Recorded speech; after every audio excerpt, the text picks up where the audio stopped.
It feels like Groundhog Day because I have once again woken up to Donald Trump saying racist things, and in today's breaking news, the Donald has pointed his prejudice at two congresswomen and the Obamas, and I have the breakdown of his latest bout with bigotry for you next in something I like to call... I am the least racist person in this room.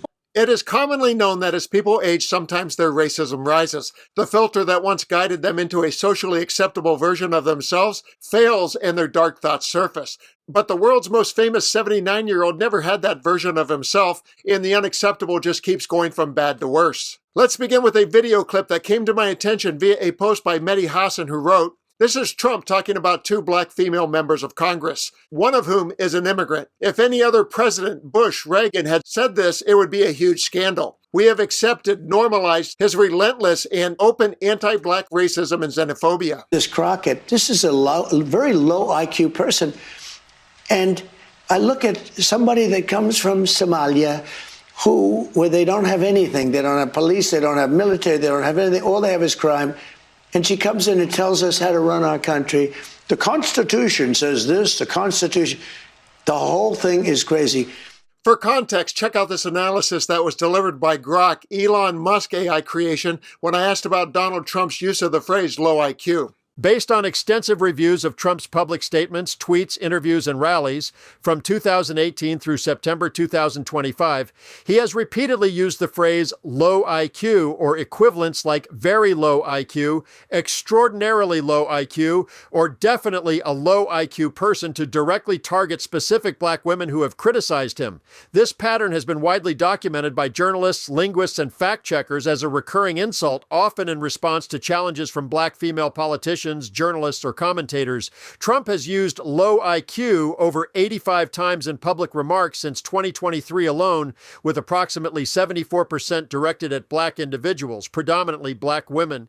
But wait, there's more. You know, with Trump and racism, there's always more. What he shared about the Obamas that I'll share with you in just a few seconds was framed this way by Will Neal of the Daily Beast. It's far from the first time the MAGA president has gone off on a similar diatribe, having previously described the COVID-19 virus as the Kung Flu, claimed Africa is made up of S-thol countries, tweeted that the overwhelming amount of crime in our cities and committed by blacks and Hispanics suggested laziness is a trait in blacks, and told a Muslim U.S. congresswoman to go back, all alongside referring to Latin American immigrants as criminals, rapists, and animals who are poisoning the blood of our country. And the article Neal wrote exposing Trump's latest racist tirade began with, "Trump spirals into early morning boomer meme meltdown. The 79-year-old president has renewed his vicious attacks against the Obama family and other non-white citizens." The working day had not yet begun in Washington, D.C., when the extremely online president started rattling off borderline racist Truth Social memes like they were going out of fashion.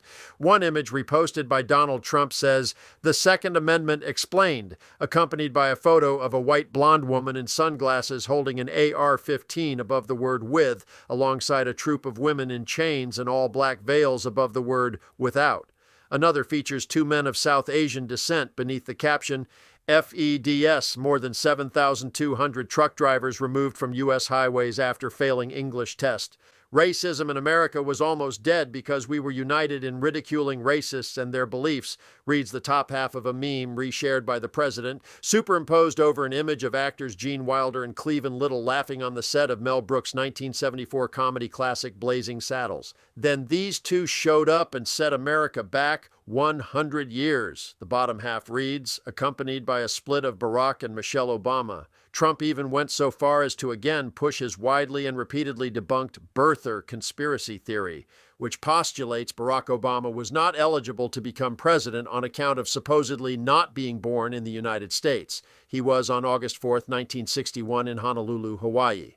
I will close this report with a philosophical question for you. When Donald Trump is gone, do you think the racism that has marked his reign will be revealed as a blip on the societal evolution timeline, or is it here to stay? Did his celebrity and rise to power conspire with social media and allow people with similar dark thoughts to feel united and find community? And has that changed the game forever? It is my thought and hope that he is a generational figure that has gotten away with things that J.D. Vance or whoever is next won't, and that blatant racism will go back to being the domain of the small group of people who have lost or never had the filter that I mentioned.